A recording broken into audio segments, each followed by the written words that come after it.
Seriously, the hell's wrong with you people? We're bad guys. It's what we do. Hi everyone, welcome back to Villains May Cry, a show where we examine villains in movies and shows and reveal why they're so terribly misunderstood and treated so unfairly.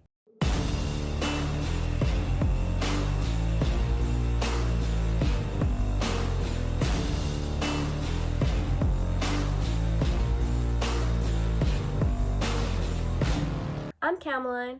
I'm Ariane. And in this episode, we talk about the bubbly, fierce, loyal to her pudding, Harley Quinn.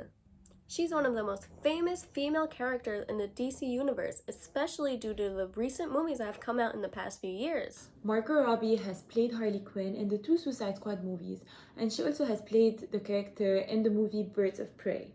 And throughout these movies, we really get to see this bubbly yet still wild side of Harley that a lot of people enjoy watching. And in these movies, we also get to discover Harley's more funny and badass side when she fights for the government alongside the world's biggest supervillains. And these movies are basically the bad guys fighting against the bigger bad guy. We learn about Harley's origins from the DC comics and get to learn that she worked at Arkham Asylum as a psychiatrist who fell in love with her patient, the Joker. She fell for her subject's mind tricks and became obsessed, which made her help him in his escape from the asylum. Since then, she served as a humorous female sidekick to the Joker. In her first appearances, she was depicted as a character completely devoted to the Joker, totally oblivious to his psychotic nature and obvious lack of affection for her. Even though he would treat her badly, she loved him too much to truly leave him. And Harley's relationship with the Joker is actually one of the most complex and twisted love stories in comics in general. And the Joker is abusive and manipulative towards Harley, but yet he can still show her this playfulness and genuine affection that ultimately is what makes her want to stay. He would, though, only use Harley for intense sexual intercourse and her body. She's the only person, though, who managed to become intimate on such a long-term basis with the Joker. He at times did have moments of confusion and discomfort of his feelings, which resulted in attempts to trying to kill her. In the movie Suicide Squad, at some point, we even see the Joker telling Harley to jump into a pool of chemicals to prove her devotion to him.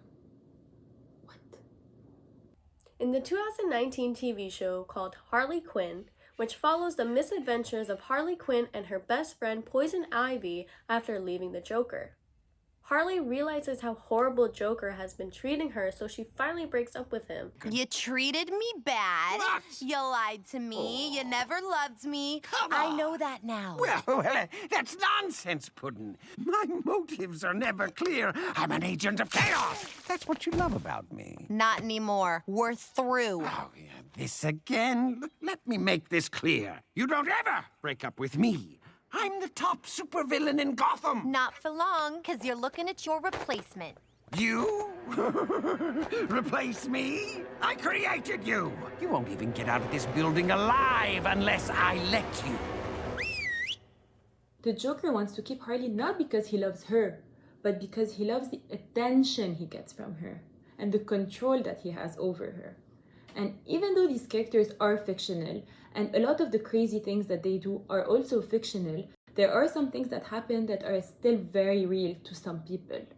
So there are relationships that have domestic violence involved, there are relationships that have emotional manipulation involved, and it's very hard for these people in these relationships to just leave the relationship.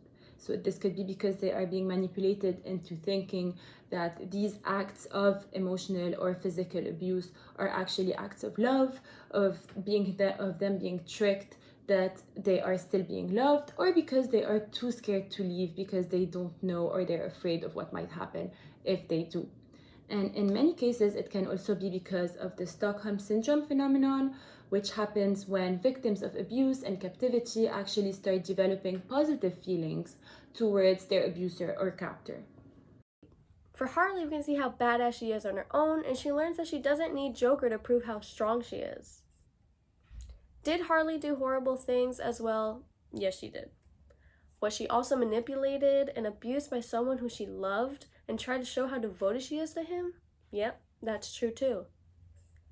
Harley isn't viewed as a villain anymore due to recent works that involves her, but she is still an antagonist. I mean, this show is all about looking at the motives and figuring out if they really were so bad. Thank you for watching Villains May Cry. And don't forget the question, were they really the villain or were they just misunderstood? I'm Ariane. And I'm Kameline. See you next See you next week. week. Bye.